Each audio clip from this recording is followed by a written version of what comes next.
कानपुर में महिलाओं के राजनीतिक सशक्तिकरण की दिशा में एक अहम कदम उठाया गया है। सीएसपी यानी कि centre for the study of society and politics ने पूरे देश में महिला राजनीतिक नेतृत्व प्रशिक्षण कार्यक्रम का उद्घाटन उत्तर प्रदेश विधानसभा के अध्यक्ष सतीश महाना ने किया है। कानपुर में आयोजित इस कार्यक्रम में सतीश महाना ने कहा कि संविधान के 106वें संशोधन के बाद संसद और विधानसभाओं में महिलाओं को 33% आरक्षण मिला है, लेकिन यह सुनिश्चित करना जरूरी है कि राजनीति केवल राजनीतिक परिवारों की महिलाओं तक सीमित न रह जाए और इसके लिए सीएसएसपी ने पहल करते हुए गैर राजनीतिक पृष्ठभूमि वाली महिलाओं को प्रशिक्षित और शिक्षित करने का संकल्प लिया है। मैम, राजनीति में महिलाओं का योगदान, आज प्रशिक्षण कार्यक्रम था, किस तरीके से महिलाओं की भागीदारी होनी चाहिए और इस प्रशिक्षण कार्यक्रम में क्या कुछ रखा है? देखिए, राजनीति में महिलाओं का योगदान हो और इसके लिए हमारी सरकार ने माननीय हमारे प्रधानमंत्री जी ने नारी शक्ति वंदन अधिनियम 2023 को विशेष सत्र में संसद के पारित कराया है।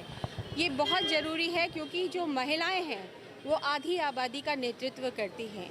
इसलिए महिलाओं का रिप्रेजेंटेशन आज 78 वर्षों में भी स्वतंत्रता के बाद उतना नहीं है जितना होना चाहिए। इसलिए ये एक बहुत सुंदर कदम है, बहुत अच्छा प्रयास है और मैं चाहूँगी कि वो निश्चित रूप से 33% की संख्या के साथ जब संसद हमारी सजेगी महिलाओं के नेतृत्व से, तब इसका बहुत असर सोशली, पॉलिटिकली और हर स्तर पर देखने को मिलेगा, इकोनॉमिकली भी देखने को मिलेगा। आज का जो कार्यक्रम है, जो आपने पूछा, ये बहुत सुंदर प्रोग्राम था और मेरा ये कहना है कि इसके माध्यम से निश्चित रूप से जो भावी समय में जो महिलाओं की अच्छी खासी संख्या आएगी, उस संख्या को बहुत बल मिलेगा उनको ट्रेंड करने में, इसलिए बहुत आवश्यक है। ऐसे महिलाओं की राजनीति में भागीदारी, आज प्रशिक्षण कार्यक्रम रहा है, क्या कुछ हुआ है इस कार्यक्रम में? देखिए, हम लोग का जो संस्था है centre for the study of society and politics CSSP Kanpur में, ये बराबर इस बात की कोशिश कर रही है कि राजनीति में अच्छे लोग आएं। कुछ ऐसा वातावरण बन गया है कि लोग, आम आदमी राजनीति से घबराता है, डरता है, सोचता है कि इसमें बहुत पैसा लगेगा, इसमें बहुत हमारे पास मसल होना चाहिए, हमारी पृष्ठभूमि होनी चाहिए राजनीतिक। तो एक दिल में ये बात आती है कि जो वास्तव में अच्छे लोग हैं, आम आदमी है, वो राजनीति से धीरे धीरे कटता जा रहा है और वही लोग राजनीति में आते चले जा रहे हैं जिनके परिवारों के लोग राजनीति में हैं, जिनको परिवारों को संरक्षण प्राप्त है।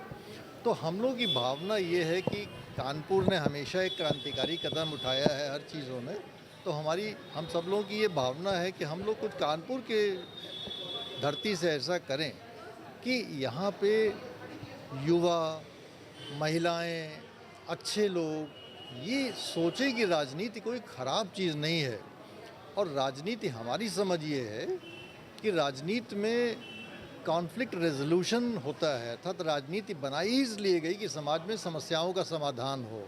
अगर भाई राजनीति खराब होती तो कोई भी तो ऐसी चीज़ होती, जो कि कोई भी ऐसा देश होता जहाँ पे कि राजनीति नहीं होती। दुनिया में हर जगह राजनीति है, तो राजनीति खराब नहीं है।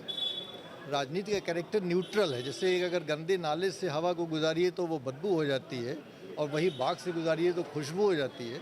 उसी प्रकार राजनीति में अगर अच्छे लोग आएंगे तो वो अच्छी राजनीति हो जाएगी और नहीं आएंगे तो वो गलत लोगों के हाथों में राजनीति है, जो आज की वर्तमान दशा है। अब जब बात आती है महिलाओं की, तो ये समस्या और दुगनी हो जाती है, क्योंकि जब पुरुष राजनीति में आने में हिचकते हैं तो महिलाओं की हिचक तो दोगुनी है। महिलाओं की बहुत सारी सामाजिक समस्याएं होती हैं, सांस्कृतिक समस्याएं होती हैं, उनकी सुरक्षा का मुद्दा होता है, उनके घर परिवार ही उनके सबसे बड़े अवरोध हैं कि वो राजनीति में कैसे आएँ। उन घर परिवार को लगता है कि हमारी बेटी, हमारी बहू राजनीति में जाएगी तो परिवार की कहीं बदनामी ना हो जाए, लोग क्या कहेंगे कि पर पुरुषों के साथ घूम रही है। लेकिन सवाल इस बात का पैदा होता है कि हमारे प्रधानमंत्री जी ने, हमारी संसद ने जो महिलाओं के लिए 1/3 आरक्षण किया है हमारे पूरे लोकसभा में और सारी विधानसभाओं में, तो अगर आज की तारीख में लोकसभा की स्थिति देखी जाए तो आज 74 महिलाएं लोकसभा में हैं। और अगर आज की 543 की स्ट्रेंथ पे ही अगर 1/3 रिजर्वेशन तो हो गया महिलाओं के लिए, अगर वो होगा तो 181 महिलाएं अगली लोकसभा में होंगी। आप परिकल्पना करिए उस लोकसभा की जिसमें 74 महिलाओं की जगह 181 महिलाएं होंगी। उस लोकसभा का दृश्य कैसा होगा? अब प्रश्न यहीं से पैदा होता है कि वो 181 महिलाएं होंगी कौन? क्या वो वही जो एमएलए हैं, एमपी हैं, मिनिस्टर हैं, राजनीतिक ये लोग हैं, उन्हीं के परिवारों की महिलाएं राजनीति में आके वो 181 सीटें भरेंगी? और पूरे हर राज्य में विधानसभाओं में 1/3 रिजर्वेशन होगा। तो ये बहुत ही अचानक ये समस्या पैदा हो गई है कि कोई महिला राजनीति में आने का कैसे सोचे।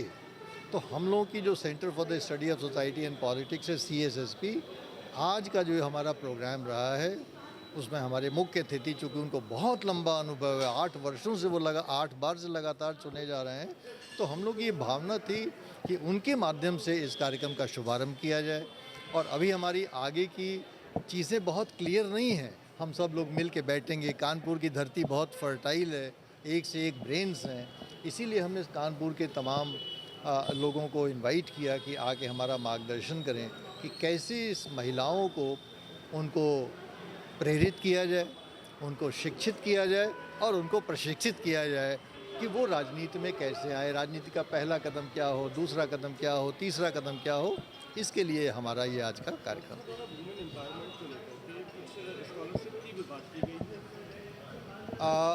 हमारी संस्था जो है एक स्कॉलरशिप की घोषणा की है उसने, श्रेया स्कॉलरशिप। श्रेया एक्चुअली हमारी पौत्री थी और उसका बहुत ही कम आयु में निधन हो गया। तो ठीक है, निधन और ये सब जीवन तो ऊपर वाले के हाथ में है, लेकिन उसकी स्मृतियों को सजोने के लिए, चूँकि वो बहुत छोटी बच्ची थी, हम सब लोगों की बहुत प्यारी दुलारी थी, 6-7 वर्ष की आयु में उसकी डेथ हुई। तो जस्ट उसकी स्मृतियों को जीवित रखने के लिए एक सकारात्मक कदम हम उठाना चाहते थे और इसीलिए हमने ये सोचा कि हमारे पास संसाधन नहीं है, हमारी संस्था कहीं से भी फंडेड नहीं है, उसको देश और विदेश कहीं से भी फंडिंग नहीं मिलती। हम अपने स्रोतों से ये सारा प्रयोजन कर रहे हैं क्योंकि हमारी प्रतिबद्धता है कानपुर के लिए और हमारे देश के लिए। हम चाहते हैं कि हम कम से कम एक गिलहरी प्रयास कर सकें, एक छोटा सा प्रयास कर सकें, जो हमारे सीमित संसाधन हैं उसी में से हम हर वर्ष कोशिश करेंगे कि 1-2 बच्चों को कम से कम उनकी जो प्राथमिक शिक्षा है क्लास 1 से क्लास 10 तक की, उसके लिए हम उनकी स्कॉलरशिप देते रहें, जिससे कि कम से कम कक्षा 10 तक की पढ़ाई वो पूरी कर सकें, गरीब बच्चों को, कमज़ोर बच्चों को, इस प्रकार के बच्चों को। ये हमारी भावना है।